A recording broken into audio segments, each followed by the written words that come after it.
Good morning, everybody, and welcome back to the Going On Daily Live Morning Show Saturday edition. And according to the graphics right here, it's season 2, episode 257, Light of Day. And as Lena and I were just commenting, great movie, Michael J. Fox and Joan Jett. Do you have fond memories? Good morning, Lena Williams. Good morning.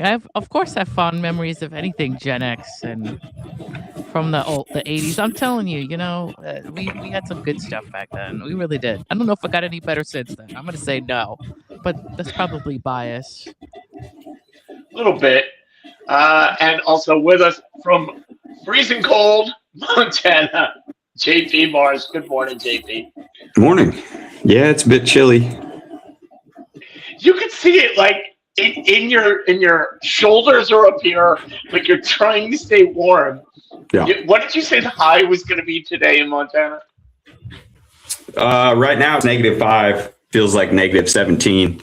The high today I think is going to be like 9. But I live in a place where it's always windy too, so the wind chill is going to drop you 15 degrees. So even if the high temperature is 10, you're looking at -5, real feel outside, and then everything's kind of goes back and forth into the skin warning.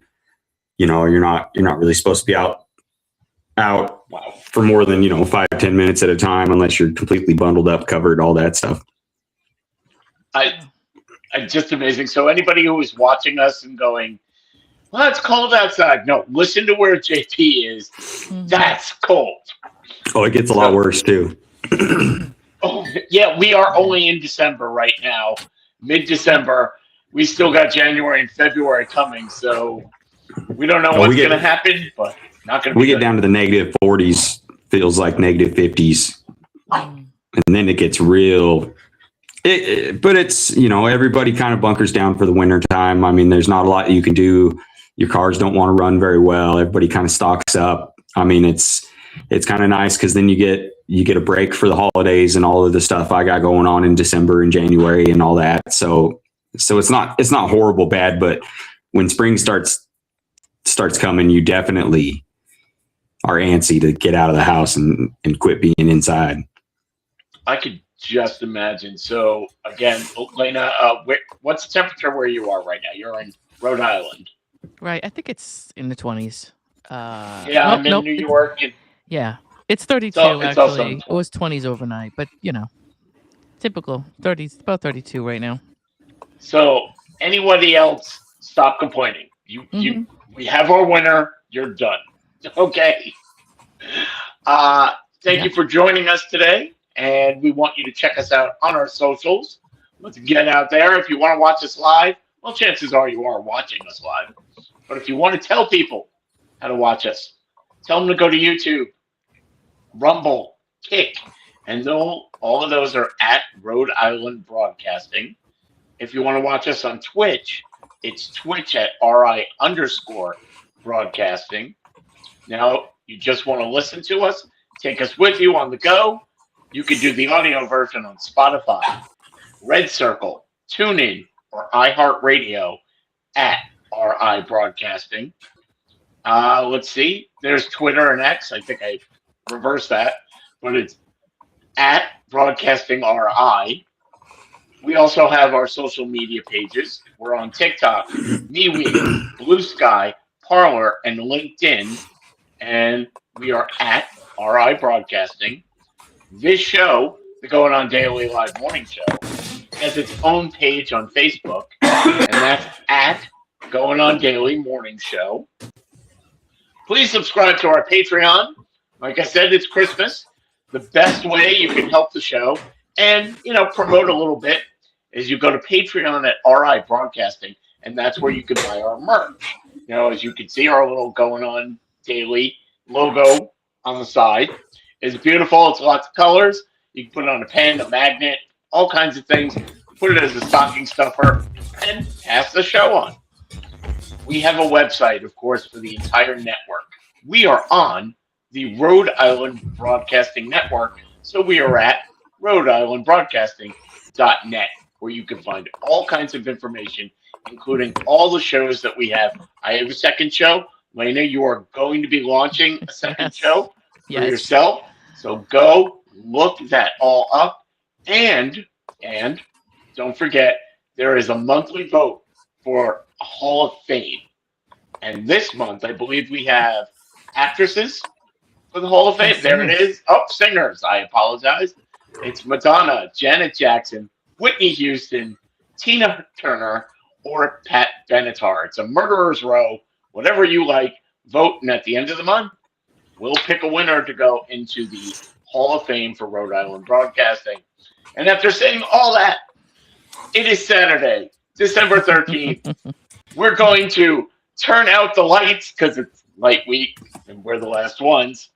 So, Lena, here's what we want you to know. Go. So I basically brought up. We were looking at theories of like what can we look at for lights, like Christmas lights. We really did everything. It was different, yeah. So I'm like, all right, let me come in and do some side stuff that's completely weird and different because that's me, right? So we're discussing ghost lights today. The first thing I'll say with ghost lights is that there is a ghost light that you have in theaters that where you just kind of everybody goes home at the end of the day. There's always like one light on in a theater that's called a ghost light. Of course, that's not what I'm talking about today. Anybody who knows me and the stuff that I get into will know that I like ghost stories and unexplained things, and so my ghost lights are going to be more about things or little stories that people have heard across the country, stuff that's historical, myths, things that people tell stories about that they've seen in their hometowns. Mostly, this is going to be America, but across rural America, strange glowing lights have appeared for generations and often seen late at night from cities along back roads, railways, mountains. Right, many sightings are tied to either tragedy, death, or unexplained disappearance.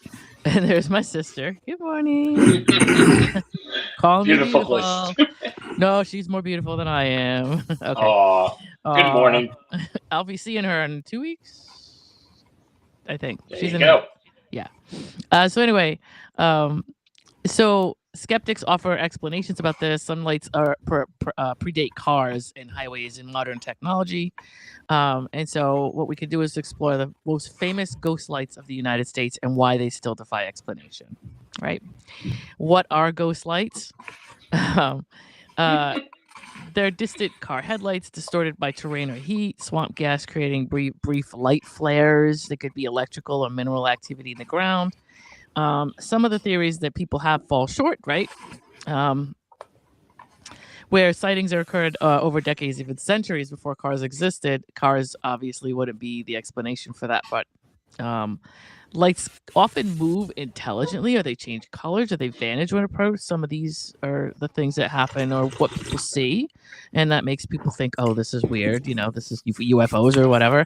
Right. And for believers, these lights might be restless spirits or will-o'-the-wisps or something even more mysterious, right?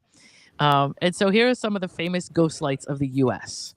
There's the Gurdon light. I think if you're into anything like this, you've probably heard of the Gurdon light. That's probably one of the most popular ones. That's out in Arkansas. The Gurdon light was first reported in the early 1930s near abandoned railroad tracks, and they appear they're far from modern highways.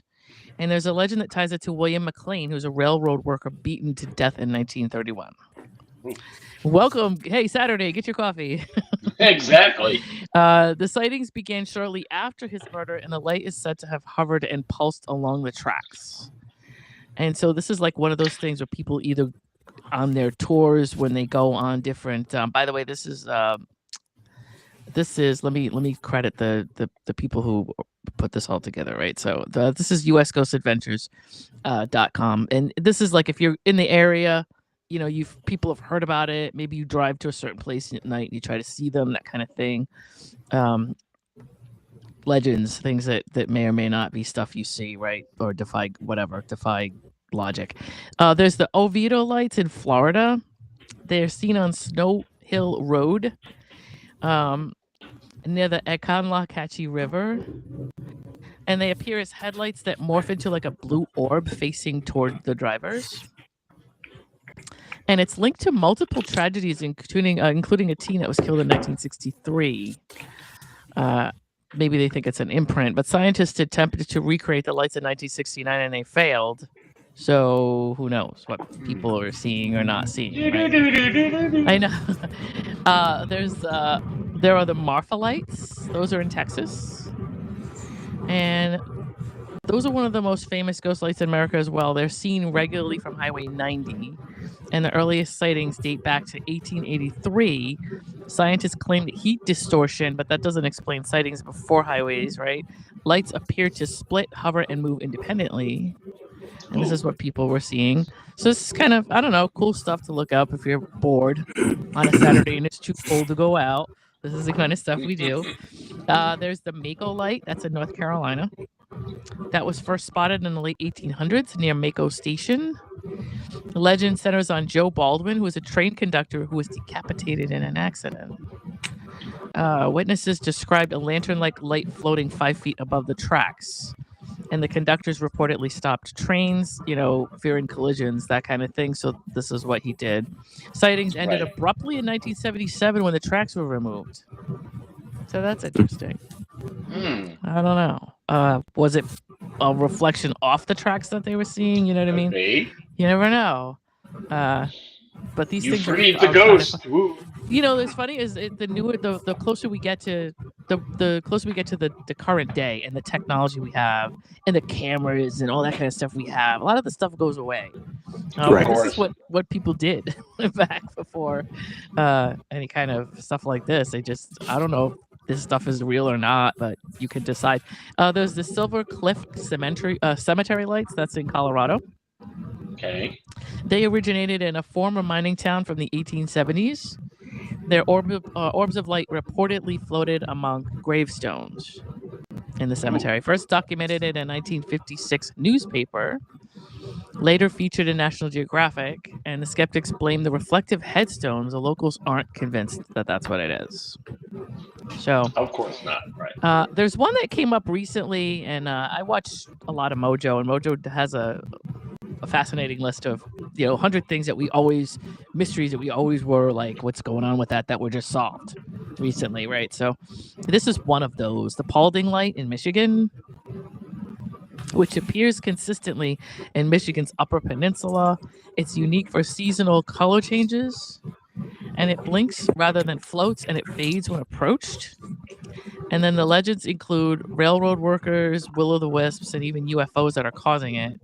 However, according to Mojo, they found that there's some distant main road or highway or something like that, and it's like at the top of a hill. There's actually a story where there's some guy standing there at night going, "Okay, we're here to see the lights," and they assume now that this is cars that they're seeing. There's some kind of weird thing going on from very, very distant cars, because you have to stand at a certain place to see them, and they're not consistent. But some of the locals are like, no, those aren't cars. Those are ghosts. So, whatever you want to say on that. So supposedly that was so much easier, right? I know. I mean, supposedly it's a mystery that was solved, but I guess people from the area aren't convinced of that. Brown Mountain Lights of North Carolina. Those are also pretty popular. They're reported for hundreds of years in let me see if I could say it. Pisgah National Forest. They appear hovering above the mountain, especially in autumn. And Cherokee legends are saying that the lights are spirits of women searching for fallen warriors. Wow. Sightings surged during a massive flood in 1916. So that's interesting. There's the Ozark Spook Light. Ozarks have got to be part of everything, right?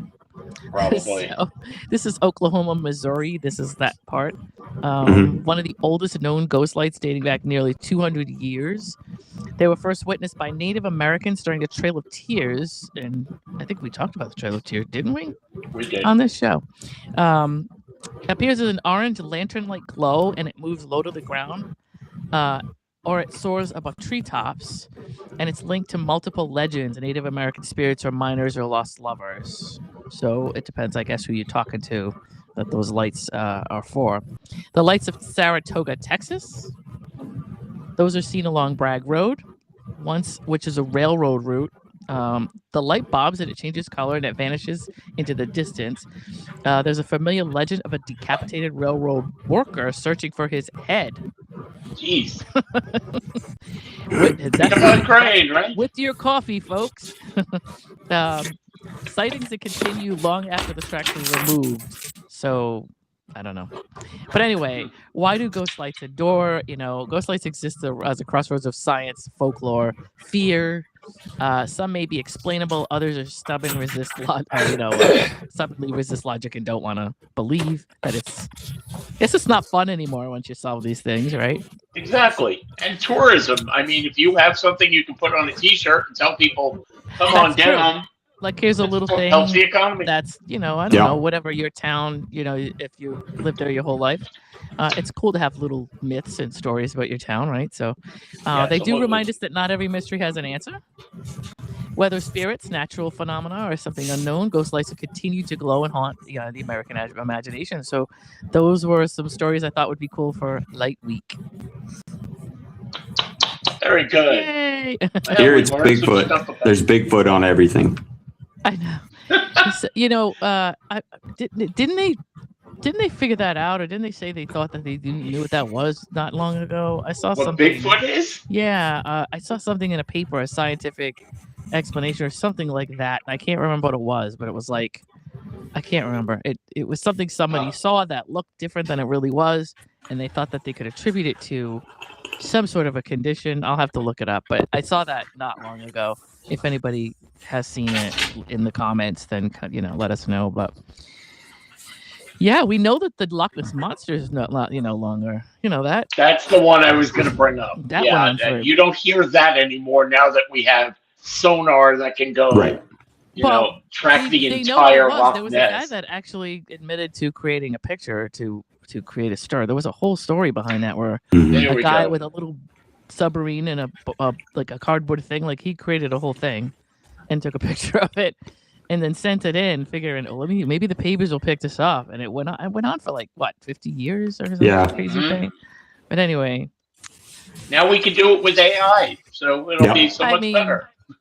That's the thing now. Everything is is it what I think it is when I look at it? It's starting to get real bad right now. But anyway. Oh, God. Oh, okay. On to you. We're going to move on. JP, you've got a story about flooding in the winter. Yeah. Well, I mean, it's happening, right now, to be honest with you, on the western side of Montana and eastern Washington.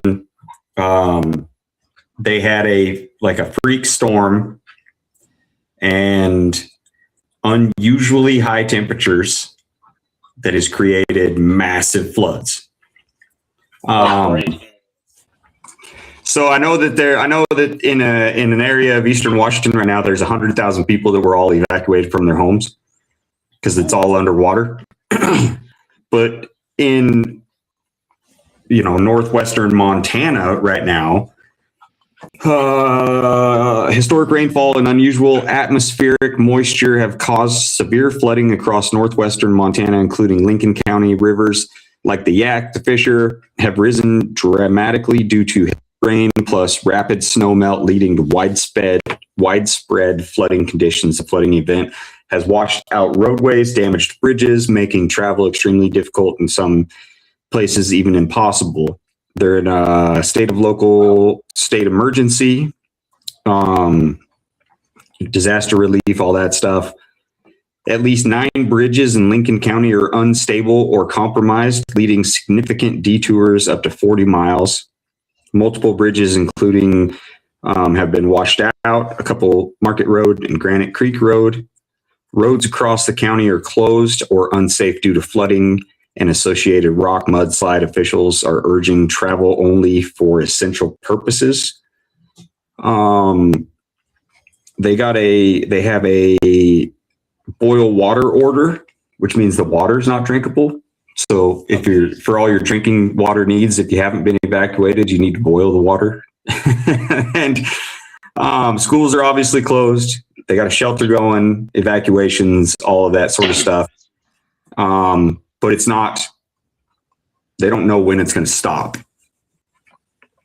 And so I think I'd seen on the news story yesterday that they were getting 8,000 cubic inches of water per inch or speed per inch or units per inch or however they do that. But it's wintertime. I mean, it's, where are you going to go? And some of those places are pretty isolated because you're in the middle of the mountains. I mean, there might be one road that goes in, one road that goes out. And if it gets washed out, then everybody's sort of stuck. But it is a small town, small area. Sense of community is still pretty strong, so people are probably going to take care of one another. But it's kind of a freak phenomenon to have a massive flood like that in the middle of December. Sounds biblical, doesn't it? A little bit.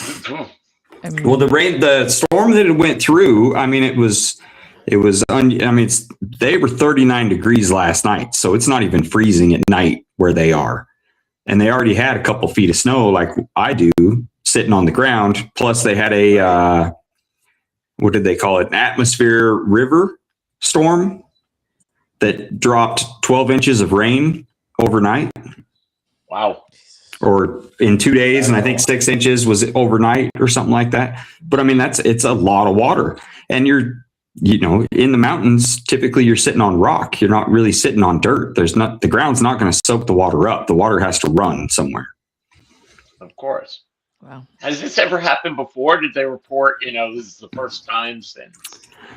It sounds like from all they're in floodplains, and so they deal with some of these things, obviously. If the snowpack gets really big and the springtime comes and you get a lot of rain and it warms up really fast and the snow all melts at once, you run into these sorts of issues. But I don't think on the scale of, washing out 9 bridges, the one bridge that they got to that is usable to get in and out was unusable because the water had covered it.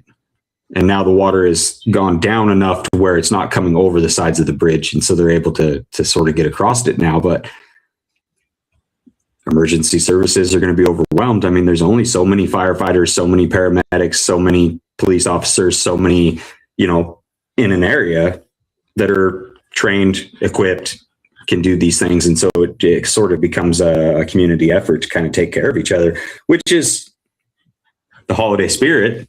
But you kind of wish it was for better reasons, obviously. Well, what exactly can they? I mean, they call in people from other counties, other states, bring in emergency equipment. What exactly can they do for this?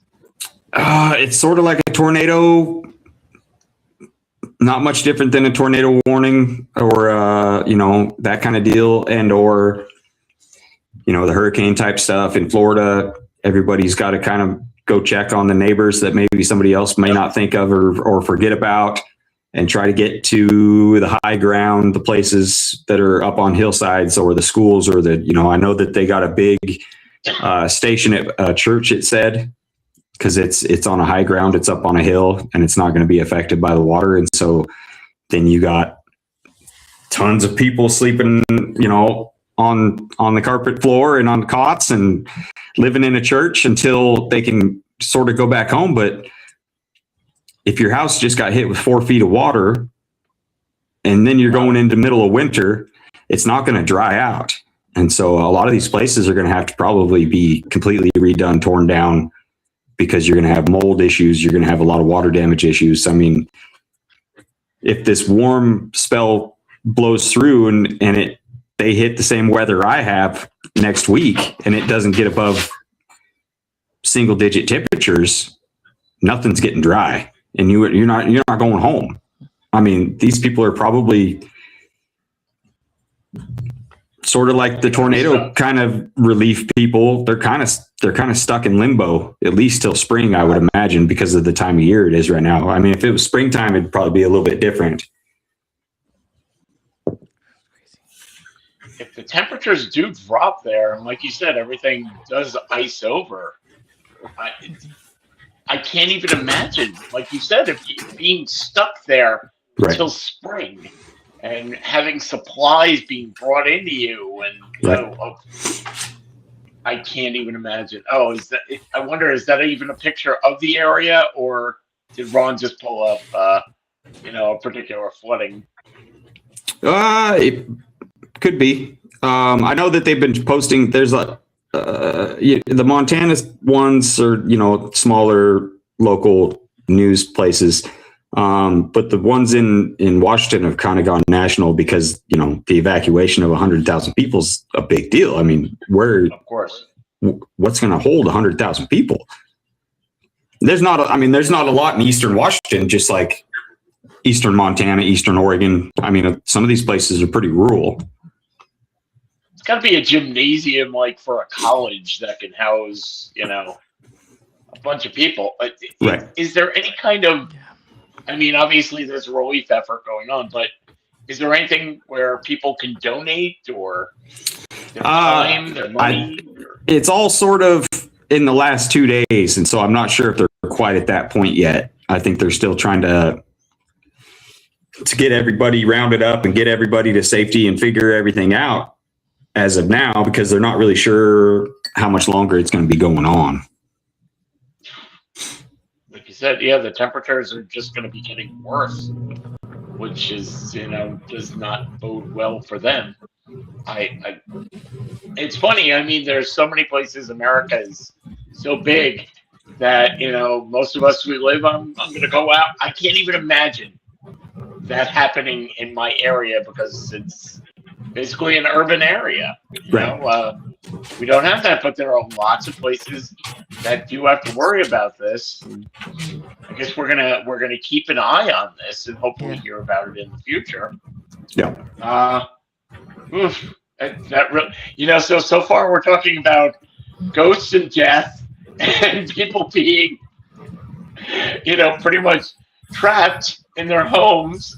Leia, I guess you're going to tell us how sunlight can affect us, hopefully for the better.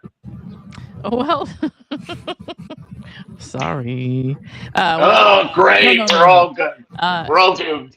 Yeah, so I wanted to talk about two things. One of them was photophobia and aversion to light, which some people have, light sensitivity, which is worse when you have an eye condition, of course, but this might be because there's an inflammation affecting part of your eye. There are some conditions that cause your eye to adapt more slowly to changing light levels, and this can make you more light sensitive in these situations. The reason that I brought that up, or that I was looking at that, is that I have a lot of friends that are sort of neurodivergent, and they don't like bright lights. They don't like the lights overhead in the house. They don't really. There's sometimes that they think sunlight is just too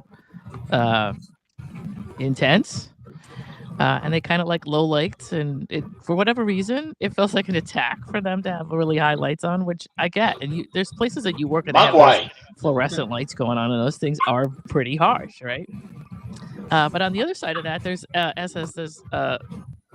SAD, which is seasonal affective disorder. I know a lot of people that get this because of shortened daylight. This time of year, people don't really get the light that they should get. Right. And I don't know if everybody, we get a lot of people that are depressed around the holidays anyway. And this may be like a factor of something that's like exacerbating the issue. And a lot of people may not know that this is what's happening. So it's something to look into. I mean, obviously people should take their vitamin D. You should take it anyway, but I mean, this time of year, you really need more of it just because you're just going to see less sunlight. A lot of people, and you're not going to go outside as often, even if there is sun out, because of the temperatures. So some of the symptoms of seasonal affective disorder, if you're curious about that, would be, there's a joke there somewhere, but we're gonna, I guess I don't even remember what I just said a bunch of stuff, so I'm not sure which thing Rod's talking about. So with SAD, you could have a persistent low mood. You could have a loss of pleasure, or interest in normal everyday activities. So most stuff just is bland to you. You can feel irritable. You can have feelings of despair, guilt, and worthlessness. This stuff really does a number on you for some people. Low self-esteem. Tearfulness. I guess that's a scientific word for crying. Or being sad, stressed, or anxious feelings, a reduced sex drive, and more antisocial behavior. Some of the other symptoms that can pop up but aren't always persistent are that you may be less active than normal, feeling lethargic, lacking in energy, sleepy during the day. sleeping for longer than normal, or finding it hard to get up at all in the morning, finding it difficult to concentrate, very distracted, have an increased appetite, right? Some people who have a particular craving for foods containing lots of carbohydrates and end up gaining weight as a result of this. So all of this happens for lack of sunlight, which most people probably wouldn't think about. So I wanted to bring that up because this time of year, that's definitely a thing for a lot of people. But some people know that they have it. It says it may, your everyday activities would be more difficult to do. It'll feel like more of a chore to just live and get things done, like laundry and dishes and things like that. Yeah. When to see a general practitioner is if you think you might have it and you're finding it difficult to cope at all. There are a number of helpful treatments they may be able to recommend, right? So there's one of them, which is light therapy. And a light therapy box that mimics outdoor light. You can buy this, and there's actually a specific level of light that it provides I've for you. seen that. Yeah. Yeah. It's like a little headband with the light going right into your eyes. Or, I think that there are actually lamps that you can have in your house, things like that will provide a specific amount of light past sundown that you might need just to even out the amount of light that your body is supposed to take in. So this type of light may cause a chemical change in the brain that lifts your mood and eases other symptoms of SAD, such as being tired most of the time, sleeping too much. Generally, the light box should provide an exposure to 10,000 lux, right? So that's an exposure of light or measurement of light. Right. You could get bright light therapy, also known as phototherapy, which is a treatment used to help regulate the body's circadian rhythm. And I don't know, I know it sounds really woo-woo, but circadian rhythm is a thing. Your body, if you don't sleep if you don't have a specific schedule of sleeping, and if you don't sleep a specific amount of hours, and you don't get a specific amount of daylight, your body could be all off from that. And if you've ever worked third shift, you'll know what I'm saying about that, right? Mm-hmm. And I have, and it'll turn your life upside down. It'll just, your whole body will go wonky if you don't do stuff right. So particularly for sleep disorders that cause a person's sleep schedule to fall outside typical social norms, right? Which is whatever it is, 8 at night to 5 in the morning or whatever it is. It's most commonly used to treat delayed sleep phase syndrome, which is a condition in which individuals fall asleep very late and struggle to wake in the morning. While their sleep quality is normal when left to their own schedule, daily responsibilities like work or school become really difficult for them to accomplish. So bright light therapy helps to gradually shift the biological clock to earlier to align with conventional schedules. So they can do that. The treatment works through carefully timed exposure to bright light, usually delivered to the eyes shortly after waking, which you were saying, Ira. And then in some cases, lights that turn on just before awakening are used to stimulate sunrise. And if you live in a place where the sun doesn't even come up, until 8 o'clock or whatever it is, that's really what you want. You want something that gives you a light before that. And then morning light exposure is also used for non-24-hour sleep-wake disorder, while evening light exposure may help with advanced sleep phase syndrome, though research is more limited for that condition, right? So light sources can include full spectrum lamps at about 10,000 lux in the house, wearable light visors at a low intensity, or a natural outdoor light when available. So of course, they want you to still use the real thing, the nature part of it, if you can, depending on where you are, right? Typical exposure lasts 30 to 90 minutes, depending on your individual needs and your timing. And a sleep specialist usually guides treatment, helping patients gradually adjust their sleep schedule and maintain a consistent wake time, even on weekends. Long-term use varies. Some people continue daily therapy, and others can do it once their sleep schedule stabilizes. They can reduce everything and go back to normal. Anybody with a family history of macular degeneration should, of course, consult an eye doctor before starting treatment. But those are kind of some cool things or some interesting things that you can do. I was going to bring up Alaska. Alaska and Norway, say, I can't even imagine having 30 days of light or 30 days of no light like they go through. So it's kind of like, they must have to do stuff like this. I don't know how they deal with it being sunlight for 30 days. That's the part that I don't know if I could deal with. It'd be weird. You'd have to you would just have to get all these types of curtains, and you'd have to get blind. You'd have to get, what do you call it? Those little things that go over your eyes to sleep. You'd have to go through all of that just because your body would just be, I don't know. I mean, I know they're used to it, and then having it just be dark. like dark when you get up, Yeah. dark when you go to bed. Can't dark handle all day that either. long, Yeah. Just driving around in the dark, like I can't. So yeah, I'm sure a lot of people. I wonder if it's even mandatory that you just have that kind of stuff in your. I wonder if they just have it like installed in all the buildings and these kind of lights that just keep people on a schedule. Because I mean, everybody's got to be going through depression up in Alaska during those days. Yeah, I don't know blindfolds. how you get along with that. I I don't mean, know. you were listing all the things Mhm. that said all the symptoms. Yeah, I have most of those. I already know I have it. yeah, When I drive at night and I get out of work at 5 o'clock, it's already dark out. yep. The one thing that has been helping me is listening to upbeat music. Oh, that's good. That'll. Just driving. Got to keep that energy up. Got to do it because Yeah. you look around. How many of us have come home and you go, "Oh my God, that was such a long day." Oh, it's only 6 o'clock. Right. Yeah. You know, I have hours to go. I mean, So you can. It is if you kind of know anything about brain hacking, and a lot of people think it's a stupid thing, but if you know how it isn't. to create chemicals for your brain that will get you through things to balance out times where other stuff, Cindy Lauper would be a good one. You But it tell would them, Ron. be whatever creates like that, the dopamine and the serotonin and things that you lose, especially this time of Yes. year, or that you burn through a lot quicker Right. and deplete yourself of, are really good things to kind of. So it sounds stupid, but you know that little post I put up. We were talking about dogs last week. You know that post I put up on my page about. I watch my dog repeatedly just to watch him just like think life is great in the moment. He's just. Yeah.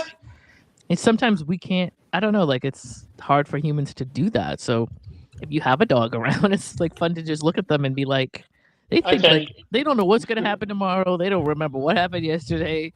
They're just in the moment, having a grand old time. And sometimes you have to try to program yourself to do that, to enjoy your Yeah. moment now, today, and stop worrying about it every other time. Because you know we our brains race about what happened, what should have happened, what's gonna happen. You know, so. I agree.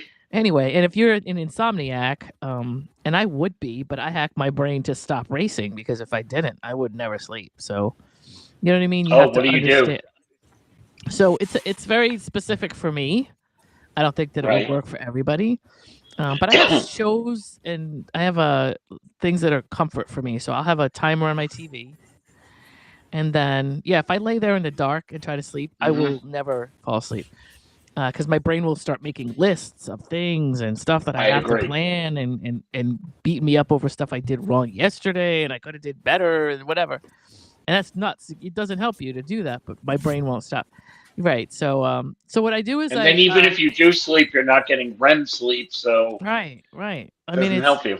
So, but what I do is I actually have like a set of shows, or like right now you have digital TVs, you have all kinds of stuff, and I'll watch things that I've seen a million times and I know every word. Right. And the reason I do that is that so my brain will hone in on that dialogue, and the minute it does that, everything else goes quiet. It'll keep you calm. Yeah. So when I Well- do that, if I do that, I'm out within 15 minutes. I set a timer for my TV for about an hour, and once I'm asleep, the TV can't be on because it disturbs my sleep. It's the weirdest thing. So, but it can't be a show that I want to see or something I've never seen, because my brain will keep me awake trying to figure out how it ends or course. how it turns out. So it has to be something I know the end, all the way to the end, like by heart. So all I'm focusing on in the moment is whatever the dialogue is, and 15 minutes, I'm out. It works every time, and then TV shuts off on the timer. Exactly. It's not I don't know if it's a boring thing for me.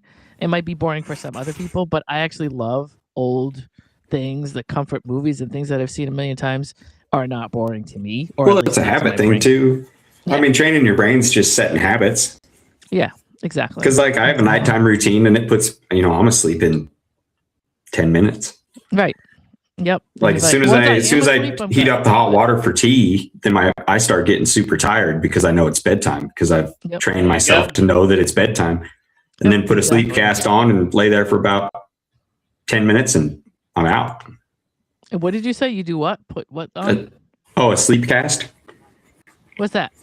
It's like a guided meditation, but Oh, it's Oh, nice. but it's a soothing voice. Yep. that half gives you like super detailed of different things. And so like the slow train. And so you're on the train and this is what the inside of the car looks like and the woodwork. And you look out the window and there's a field of sunflowers or a town in the mountains and you're winding down the tracks and you can hear the sounds. And then it's got little things in the background, or it's, you know, sleepy cabin, or, you know, campfire in the woods, and it's different people. It's on the Headspace app. Oh, that's pretty cool. So for Ron, Morgan Freeman and the March of the Penguins, I'm guessing, would work for him. He's going to go to sleep that way. Exactly. But yeah, you got to figure out what works for you. I mean, I have, there's all kinds of people that can tell you different ways to do things, but it has to be something unique to your, your brain, wherever you are, how you sleep. So, I can give you all kinds of ideas on how to do it, but if it's not for you, it's not for you. And so people have to understand that. There are people that take melatonin. However, they say if you take too much melatonin, it can actually undermine your system. Meaning it's good for you, briefly, it's good to kind of boost up your melatonin. But if you take it every night, it can actually create a situation where your body does not know how to make it. Much like anything else. So if you, like you said, if you overload your body on anything, then it gets used to it, and then the change has to be getting off of that, and then you're right back where you started. Exactly. So that's, if you need it every so often, on days where you're extremely low, once a week, once every 2 weeks, something like that, that's fine. But if you're on it every night, you're gonna mess your chemistry up. Yeah. So. Okay, we're gonna move on, and I want to tell you, as a parent, JP, you have a daughter. I have one as well. And we're all children of somebody. Your parents are lying to you. They always have. They always will. The biggest lie, I think, has been told is, well, this time of year, Santa's coming. So I have to. By the way, if there's anybody out there with small kids around, we're going to talk about Santa for a minute. You want to get rid of them? Go ahead. Give me a second. But okay, JP, we'll start with you. How did you find out that there wasn't a Santa? Oh, I had an older brother, so I think probably when he found out, I found out. He couldn't wait to ruin it for you, right? Probably. I mean, that'd be my best guess. I don't. Yeah. I'm not sure if I even remember. I mean, but old memories. I just don't remember a lot from being a little kid or anything. Okay, fair enough. Lena, how did you find out? So I found out because I'm an extremely curious child, and you really need to. You're an extremely curious adult, so why not? You can't have me in your house as a kid and expect me not to look for stuff. And I actually found a lot of stuff my mother was trying to hide by accident. Just like, what is that? Right. And so she had a walk-in closet. I mean, we both did when I was growing up, or we all three of us did. My sister was born like 10 years almost after I was, but she would keep. My mother was a crazy person, and I don't mean that in a bad way, but it kind of in a way that she would be up all night. She would be one of those people that, like, if she got all into something, she would be up all hours of the night trying to get stuff done. So she was one of those people that, for her, Christmas presents were done in October. She was one of those people. Unless there was stuff last minute or stuff she couldn't get or or whatever. So she wrapped everything and then stowed it in the closet up on shelves. And so eventually she had to learn to cover that stuff, because if it was just up there wrapped, it was going to be easy for me to see. And I wasn't supposed to go in there, but if I did, it was going to be easy. And at one point I asked her about it, because I'm not the type of kid that I'm just I can't explain it. I just will go, what is that? What, I'm one of those, I don't hide what I'm seeing. And she was just like, oh, you weren't supposed to see that, blah, blah, blah, blah. And so from that moment on, I knew there wasn't a Santa. However, it was better than getting into a fight with her, that I just went along with it. Right. And then once my sister was born, I had to, because, she was, I'm going to start, anybody who follows my page, I'm going to start putting up pictures of the Christmas, because I still have, my mother would take a picture every Christmas. Once the tree was done, once the gifts were out, right before we opened the gifts up, she always took a picture for every year of what it looked like before we tore into it. So I'm gonna put up some of these pictures of the nonsense that my mother, the craziness that my mother put under that tree. You couldn't see the tree sometimes. It was just, which is cool. But it was, how it was so hard with everything going on for her to hide a lot of that stuff, So things like bikes or stereo systems or things like that, she would actually have somebody, that she knew take them and put them in their house or something, because there would be no way. We had an apartment. We didn't live in a house. We had an apartment, so it was real hard to keep stuff away from us as a kid. We didn't have a lot of space, but so stuff like that we wouldn't see because it wouldn't be there until whatever the night before, and we fell asleep. She'd go get it, or she'd have somebody bring it. But the smaller stuff that she would wrap, right? It was hard for her to keep it from us. Yeah. I'm very curious if you've been watching the comments from Ron. He hid in a closet, waited for Santa, and then realized there's no Santa and yelled at his parents, "You lied to me." You didn't fall asleep if you stayed in a closet all night? That would have been I missed it, but okay. Yeah, I mean, my parents were very subtle. They were like, "You're Jewish. He doesn't believe in Jewish kids." Like, okay, that's weird, but thank you. But that is the number one lie, and they're not doing it obviously to I'm gonna fool my kids, ha ha ha. Right. They do it for different reasons. So now I have a list of the top 10 things here that parents have told their children that just were complete lies. And the number one, and I'm making it number one because my parents told me this constantly, and it's a lie, that if you crack your knuckles, it'll give you arthritis when you get old. Right. Yep. I'm doing it right now. I crack my knuckles constantly. Knock wood, I don't have arthritis. Why did they tell us this? Because they didn't like it? Because they were told it, probably. They were told. So we're just passing. But if they knew it was a lie, because they didn't get arthritis, why would you pass it on? Because they got sick of listening to us and they knew it worked. They just didn't want to hear it. I mean, I think it didn't work. They told I kept doing it. Well, conditioning is a weird thing. I mean, if you get told something enough, you'll probably believe it, even if there's irrefutable proof that it's a lie. I mean, you can see it in everyday life. I mean, you can convince yourself anything, and then say it like it's 100% factual truth, even knowing deep down, then you've already been proven that you're wrong. I mean, people. People will really dig their heels in too. Yep. Oh yeah. Well, those are those people. No matter what proof you show them, I know what I know. That's it. Well, they say logic doesn't stop stuff like that. That's not how they learned it, so that's not how they're going to unlearn it. So, yeah. So let's see. The simplest one, I think, which we all knew didn't work, was if you make that face, your face could freeze like that. Yep. Right. Like you cross your eyes or you make a silly face. Did anybody even believe that one? Only after I watched that movie. Which movie?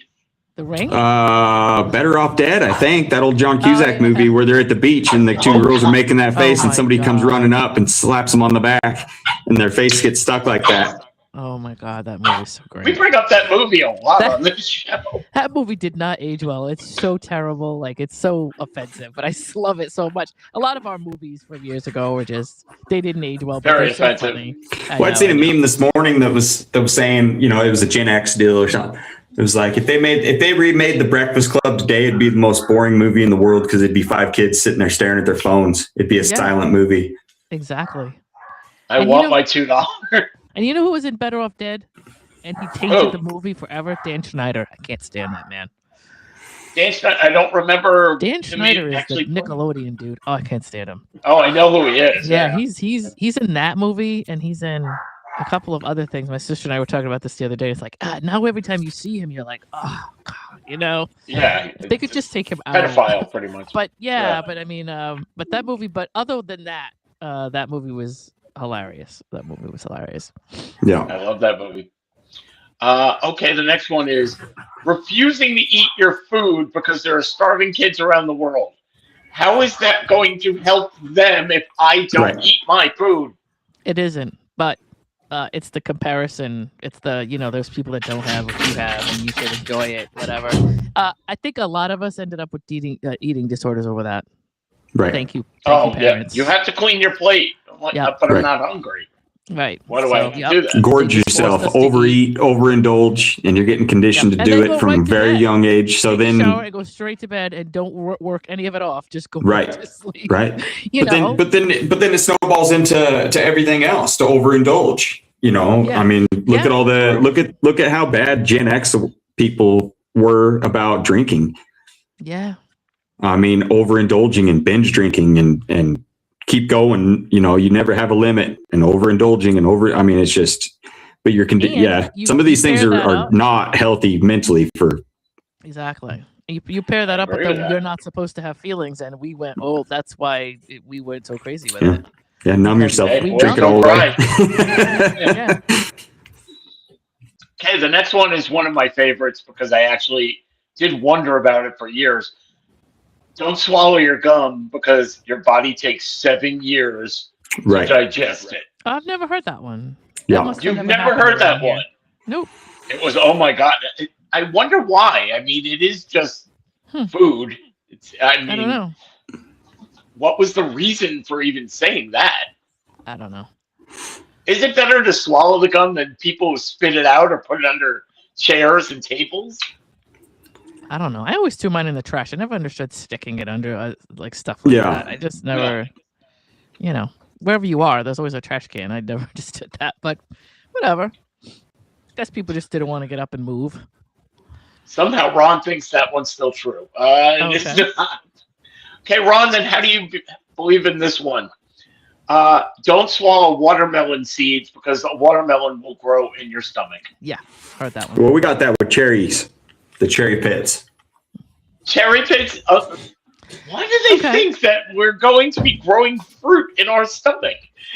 I don't know. Maybe when we're really little, like there's certain things that we should not swallow because they cause choking habits, and they just get used to telling us that even Probably. when we start to become teenagers. Well, Okay. fear is a better deterrent than I don't like it or don't do it. You know what I mean? So if you can scare somebody to not swallow the pits of cherries because they might choke, or not swallow watermelon seeds. I mean, obviously they got seedless watermelons and all that stuff now, but this, that, those, and the others. Then you mean I'll have a plant grow inside me? Like that kind of deal. Like.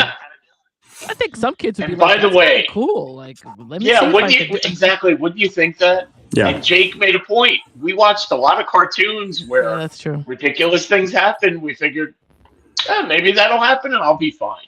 Yeah. Let's see. Oh, of course, probably number one for most people. You have to wait an hour after eating before you can go swimming, Right. or you'll cramp up.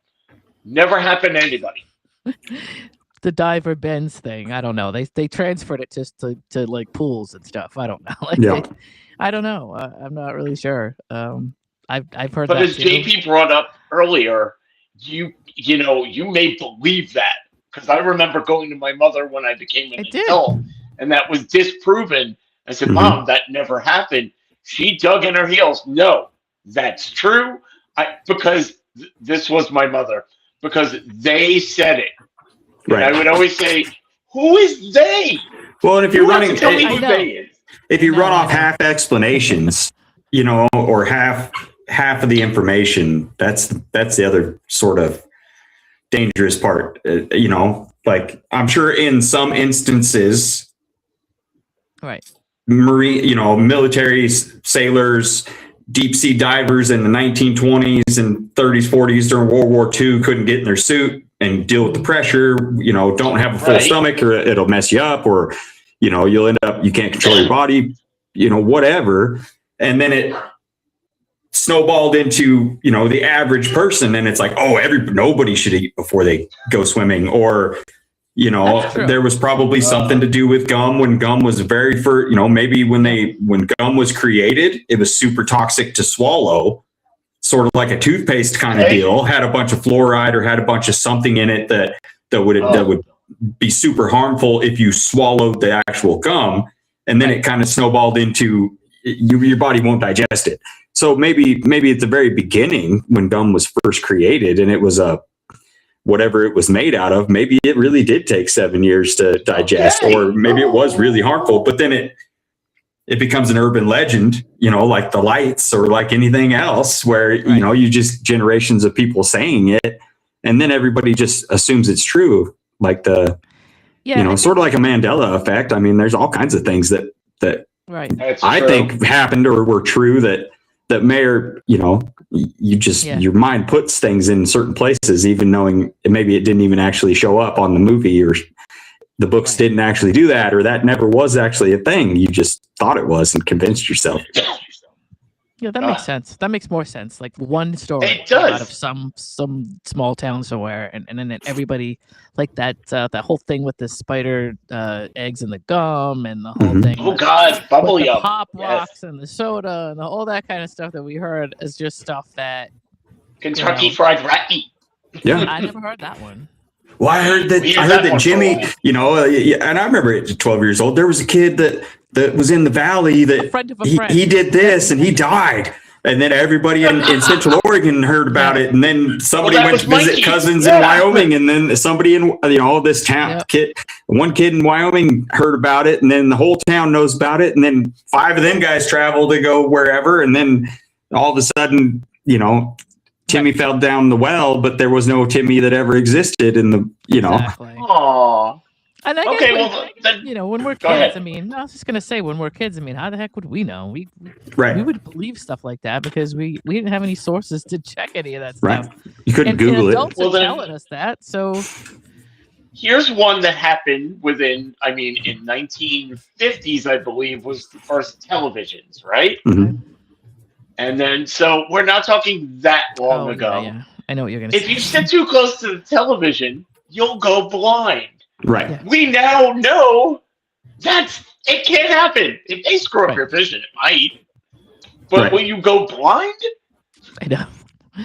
They were so exaggeration. They had such exaggeration about stuff. Like, it really could probably affect your eyesight if you did nothing else but that for like 24 hours a day if you just sat right. And nobody tested that theory more than the MTV kids that we were. Nobody. Oh, absolutely.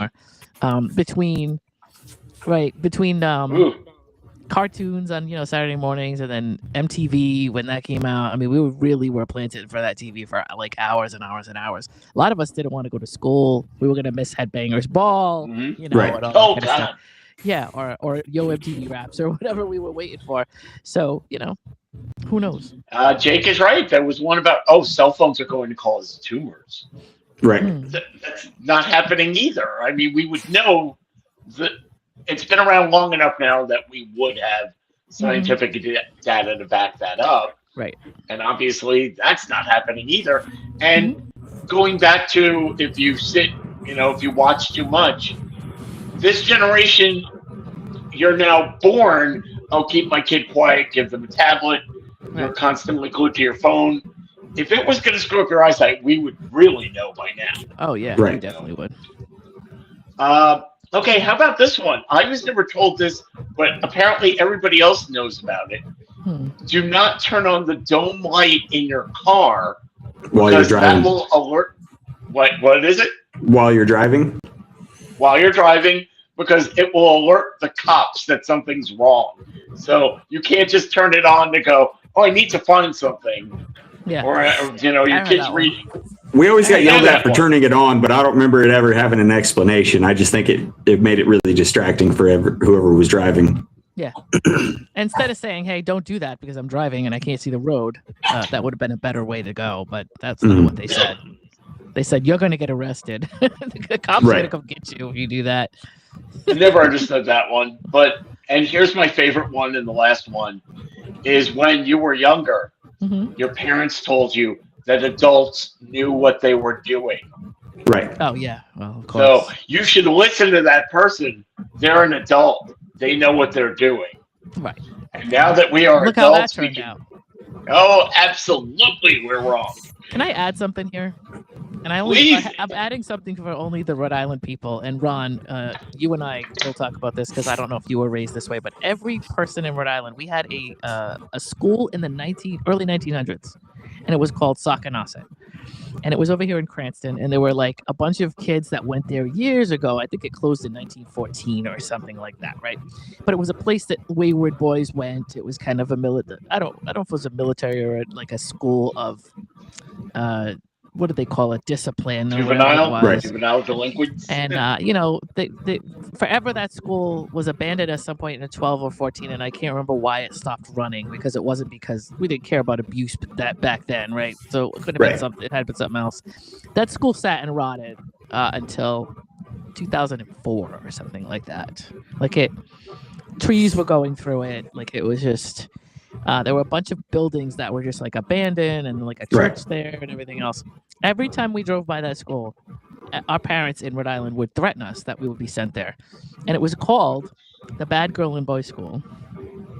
Yeah. And there were Great stories about like how we were going to be treated when we got there. We were going to have to like clean the floor with a toothbrush, and we were only going to eat gruel for food. And like it literally, like it's just funny because I don't know if everybody else has a local place like this their parents threatened them with, but in this state, every single kid, at least my age, probably maybe 10 years younger than me even, had that story told to them by somebody that they were driving by with, some parent or two parents, that said, if you keep it up, we're going to send you there.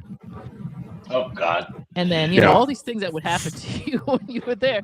And Ron, like I said, I don't know if you ever had this happen when you were a kid, but it is a huge story. And most kids that grew up here all got that same threat. Oh, and it's just funny. So I just had to bring it up. They did eventually renovate it, and it became a big shopping center. And all this other stuff, and a restaurant and all this, like they redid the whole thing. But there was a point in time that if you ever get a chance, look up the Sacanasset School, the old pictures before, because people would go in there and take pictures and stuff like that to see what it looked like. Literally, the floors were gone, all kinds of stuff like that. And it was condemned, and people weren't supposed to go in there. But we have these urbex people in here around here that go in and take pictures, and I'm glad they did. But yeah, it's just we all remember going down this road with some parent or a caregiver and hearing that we were going to get thrown in there if we kept it up. And that's why parents threaten you to make sure that you do whatever you need to do. The universal lie of Rhode Island. I just had to make sure I brought that up because it's definitely, for anybody around here, a funny story. But anyway. Well, if anybody else has them, go to our social medias that we mentioned earlier. Go to Rhode-IslandBroadcasting.net. You'll have all the socials, and you can add what did your parents tell you that turned out absolutely a lie. They were doing it just to manipulate you into doing something. Right. But there we go, folks. We've come to the end of another show. JP, do you have any other projects that you'd like to plug? Not at the moment, no. Just stay warm then, my man. Yeah. Come on. He's trying to do that. It's all he can do just to not freeze to death. Yeah, I got to move. Well, I got to move at the end of the month too. Wow. Ooh. Yeah, you bought. Oh, well, you bought a property. I don't know. It's your personal business. Well, I'm buying a house. Yeah, I close it right after New Year's. Wow. Oh, thankfully, it's only about 3 blocks, and I work in construction, so I have access to a lot of trailers and extra hands. So yeah, I was going to say, how are you going to get everything over there? But good. I'm glad that you have a way to do that. Very cool. Yeah. Lena, you have a new project coming out soon? I do. My buddy Willie Patterson and I are putting together a podcast. Right now we're just dealing with technical difficulties and trying to. Once we go and do this, we want to make sure it's done right, and so we're running through testing process at this point, of course, and coming up with things that are audio and video issues that are happening and stuff like that. So, but we will be, of course, I will let you know the minute we get it, and it will be on Rhode Island Broadcasting one way or the other. You will see it here too. So. There we go. Let's see. And I have a project called the Circling the Drain podcast. It's just think of it as a morning comedy show to get you going. And that can be found at, just Google Circling the Drain podcast. And it is also on Rhode Island Broadcasting. So you can find it Rhode-IslandBroadcasting.net. Tomorrow, you're going to be here. Ron and Kenny, the Dream Team. It is the start of Aviation Week here. So, get ready for takeoff. It was a bad pun. Tough. That's what we do here. Good. Well, thank you. Remember, if you need some fun, then join us because we have it going on daily. Bye, folks.